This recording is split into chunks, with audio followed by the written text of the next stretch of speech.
Hello everyone, welcome to my channel I study coaching.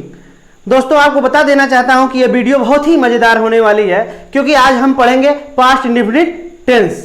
आज हम जानेंगे पास्ट इंडेफिनिट टेंस के बारे में कि कैसे पास्ट इंडेफिनिट टेंस के वाक्यों को ट्रांसलेट किया जाता है। तो चलिए देखते हैं पास्ट इंडेफिनिट टेंस के पहचान को। देखिए, पहचान में दिया हुआ है कि क्रियाओं के अंत में आ, या, ई, ये, ई, ता, था, ते, थे, ती, थी आदि शब्द आते हैं। मतलब ये हुआ कि किसी भी वाक्य के अंत में, यदि किसी भी वाक्य के क्रियाओं के अंत में यदि आ गया, या आ गया, ई, ये, ई, ता, था, ते, थी, ती, थी, अगर ये आ गया तो इतना आप समझ जाइएगा कि वह वाक्य पास्ट इंडेफिनिट टेंस का है। क्या वह वाक्य पास्ट इंडेफिनिट टेंस का है? दोस्तों देखिए, आज के जमाने में यह ता, था बताया जा रहा है कि ता, था, ते, थी, ती, थी पास्ट इंडेफिनिट टेंस में नहीं आता, लेकिन मैंने इसमें मेंशन इसको कर दिया है, आता है, ठीक, लेकिन ज्यादातर नहीं आता है। ज्यादातर ता, था, ते, थी का ज्यादातर ता, थे, ती, थी, ते, थे वाक्य के अंत में नहीं आता है। सिर्फ आता है तो सिर्फ आ, या, ई, ए, ई यही आता है। तो चलिए देखिए, कह रहा है कि क्रियाओं के अंत में आ, या, ई, ता, था, ते, थे, ती, थी आता है। कैसे? देखिए दिया हुआ, वे लड़कियां अपनी गुड़ियों से खेली। तो देखिए, खेली, खेलना एक क्रिया होती है। जैसा कि हम जानते हैं, खेलना एक क्रिया होती है और क्रिया के अंत में देखिए बड़ी ई का मात्रा लगा हुआ है। तो देखिए आ गया ना बड़ी ई। और दूसरा देखिए, कह रहा है सीता मुझे पढ़ाती है। और हम जानते हैं कि पढ़ाना भी एक क्रिया है, और पढ़ाना जब एक क्रिया है, और देखिए क्रिया के अंत में ती, थी आया है, आ गया ती, थी। देखिए यहां पे दिया हुआ है, मेरा भाई एक पत्र लिखा।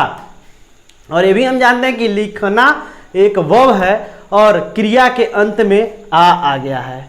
ठीक, देखिए आ, ठीक। तो इसी को हम आज ट्रांसलेट करेंगे अफर्मेटिव सेंटेंस में। अफर्मेटिव सेंटेंस में हम आज इसको ट्रांसलेट करेंगे। देखिए, अफर्मेटिव सेंटेंस में मैंने डायरेक्टली स्ट्रक्चर को लिख दिया है, क्योंकि पास्ट इंडेफिनिट के अफर्मेटिव सेंटेंस में क्रिया का दूसरा रूप हम यूज करते हैं सभी कर्ताओं के साथ। ठीक, कोई भी कर्ता, ही, सी, इट, दे, यू, आई, जो भी हो, बहुवचन का हो या एक वचन का हो, हम सबके साथ वर्ब की सेकेंड फॉर्म यूज करेंगे। देखिए, जैसे कह रहा है सब्जेक्ट हम लिखेंगे स्ट्रक्चर। सबसे पहले देखिए, सब्जेक्ट को हम लिखते हैं, फिर वर्ब की सेकेंड फॉर्म लिखते हैं, फिर ऑब्जेक्ट लिखते हैं। अदर में अगर दिया हो तो अदर को लिखते हैं, और नहीं तो ऑब्जेक्ट लिख करके इंड कर देते हैं। देखिए कह रहा है, वे लड़कियां अपनी गुड़ियों से खेली। तो सबसे पहले हम सब्जेक्ट लिखेंगे, और सब्जेक्ट हमारा क्या है? वे लड़कियां। किसने अपनी गुड़ियों से खेली? वे लड़कियां। तो हमारा सब्जेक्ट वे लड़कियां हैं, तो हम यहां लिखेंगे दोज गर्ल्स। हमने लिखा दोज गर्ल्स। ठीक, अब कह रहा है कि वर्ब की सेकेंड फॉर्म, हम जानते हैं कि खेलना वर्ब है यहां, तो खेलना का अंग्रेजी होता PLAY, इसमें ED जोड़ देंगे तो सेकेंड फॉर्म हो जाएगा। ठीक, प्लेड। उसके बाद क्या कह रहा है कि ऑब्जेक्ट लिखने के लिए कह रहा है, तो किससे खेली? अपनी गुड़ियों से खेली। तो ये हमारा ऑब्जेक्ट है। तो देखिए यहां से की अंग्रेजी हम विथ लगाएंगे, और विथ एक प्रीपोजिशन है, तो इसमें प्रीपोजिशन का यूज होगा। मैं अगले वीडियो में मैं एक प्रीपोजिशन का एक सेपरेट वीडियो बना दूंगा, उसको देख लीजिएगा, आपको समझ में आ जाएगा कहां प्रीपोजिशन का यूज होता है। तो देखिए यहां पे हम लगाएंगे विथ। ठीक, विथ। उसके बाद कह रहा अपनी गुड़ियों से। याद रखिएगा कि ये लड़कियां बहुत सारी हैं, लड़कियां जो हैं ये बहुवचन में है, इसीलिए बहुवचन के अनुसार हम अपने की अंग्रेजी देयर लिखते हैं। क्या लिखते हैं? देयर लिखते हैं। उसके बाद लिखेंगे गुड़ियां,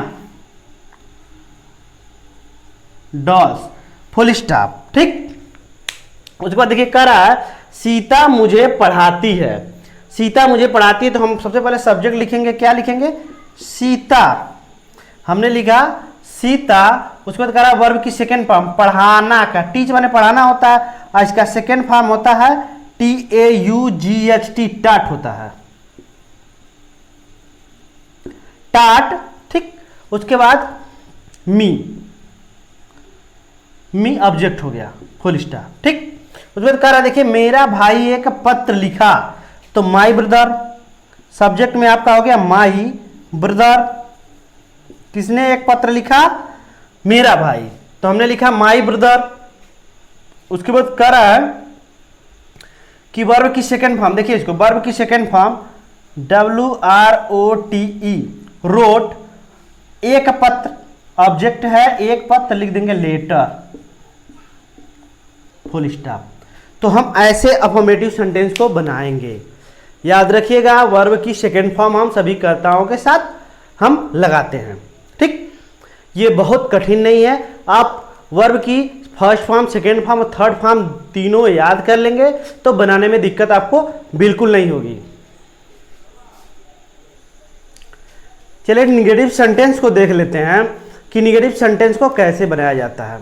याद रखिएगा कि निगेटिव सेंटेंस में हम सहायक क्रिया यूज करते हैं और अफर्मेटिव में हमने सहायक क्रिया को नहीं यूज किया था। ठीक, निगेटिव में हम सहायक क्रिया यूज करेंगे, अफर्मेटिव हमने सहायक क्रिया नहीं यूज किया था। अफर्मेटिव में हमने सेकेंड की वर्ब की सेकेंड फॉर्म हमने लिखा था। ठीक, तो इसमें ध्यान दीजिएगा कि इसमें सहायक क्रिया हम डिड यूज करेंगे और डिड के बाद नॉट हम लगाते हैं। ठीक, तो यहाँ निगेटिव सेंटेंस में डिड नॉट लगता है।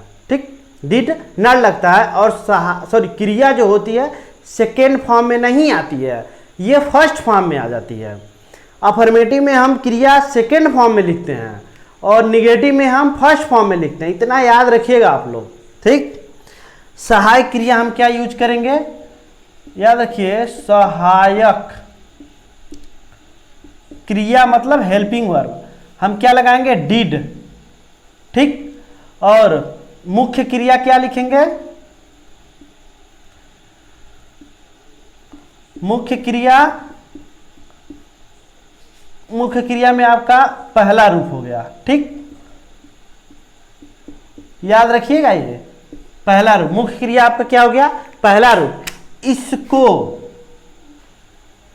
भूलिएगा मत, ये नहीं कि निगेटिव में भी हम सेकेंड फॉर्म लगा दें, अफर्मेटिव में हम सेकेंड फॉर्म का यूज करते हैं। ठीक, देखिए कैसे बनेगा ये।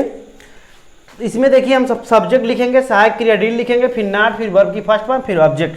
कारण लड़कों ने अपना पाठ याद नहीं किया, तो लड़कों, यहाँ लड़का एक वचन नहीं है क्योंकि ये लड़का हमारा सब्जेक्ट है। हम देख रहे हैं कि लड़का एक वचन में नहीं है, तो लड़का एक वचन में नहीं है, बहुवचन में है। ठीक, ये क्या है? बहुवचन में है। याद रखिएगा, ये इसको पहचाना बहुत जरूरी होता है क्योंकि इसमें तो हम डिड नॉट का यूज करते हैं सभी कर्ताओं के साथ। अब अगले वाले में कहीं भी चलेंगे और नेक्स्ट टेंस में चलेंगे, मान लीजिए कॉन्टिन्यूअस में, तो उसमें चेंज हो जाता है। तो उसमें हम याद रखेंगे कि इसके साथ बहुवचन के साथ कौन सा होगा, एक वचन के साथ कौन सा होगा। इसीलिए मैं आपको बता रहा हूं कि बहुवचन और एक वचन पहचानते चलिए। ठीक, जहां ज्यादा संख्याएं होती हैं वहां बहुवचन होता है। जैसे देखिए लड़कों, हम किसी एक को लड़कों नहीं कह सकते हैं ना, बहुत सारे होते हैं तो उन्हीं को हम लड़कों कहते हैं। कोई एक रहता तो हम बोलते हैं लड़का, अब बहुत सारा रहेगा तो लड़कों। तो देखिए लड़कों आया तो इसका मतलब हो रहा है ना, ये लड़के संख्याओं में हैं, बहुत सारे हैं, तो इसलिए बहुवचन में है। तो हम लिखेंगे क्या यहाँ? द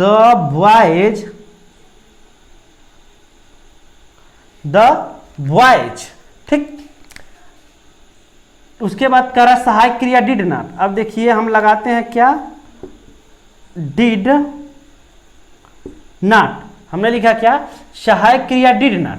उसके बाद कह रहा है वर्ब की फर्स्ट फॉर्म, देखिए याद किया। याद करना जो होता है हमारा क्रिया होती है, तो याद करना लर्न होता है, इसका LEARNT, लर्न हो जाता है। सेकेंड फॉर्म क्या होता है? लर्न हो जाता है।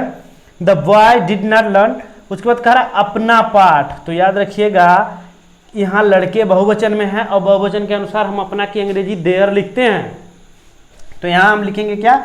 देयर, THEIR, देयर लेसन, अपना पाठ लेसन,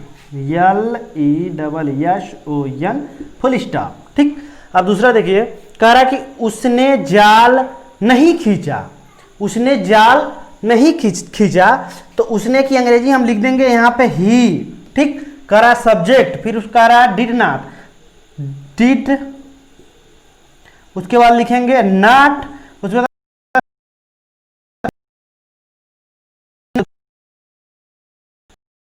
सेकेंड फॉर्म यूज ही नहीं होगा ना। यहाँ तो हम यूज करेंगे लर्न ना, LEARN होगा। यहाँ क्या होगा, यहाँ हो जाएगा आपका लर्न होगा। ठीक, याद रखिएगा इसमें वर्ब की फर्स्ट फॉर्म का हम प्रयोग करेंगे। उसी प्रकार यहाँ हम पुल, पुल पुल माने खींचना होता है, the net NET full stop. ठीक, फुल स्टॉप लगाना नहीं भूलेंगे। तो क्या निगेटिव सेंटेंस में हम क्रिया का पहला रूप लिखते हैं। तो देखिए हमने लिखा the boys did not learn their lesson.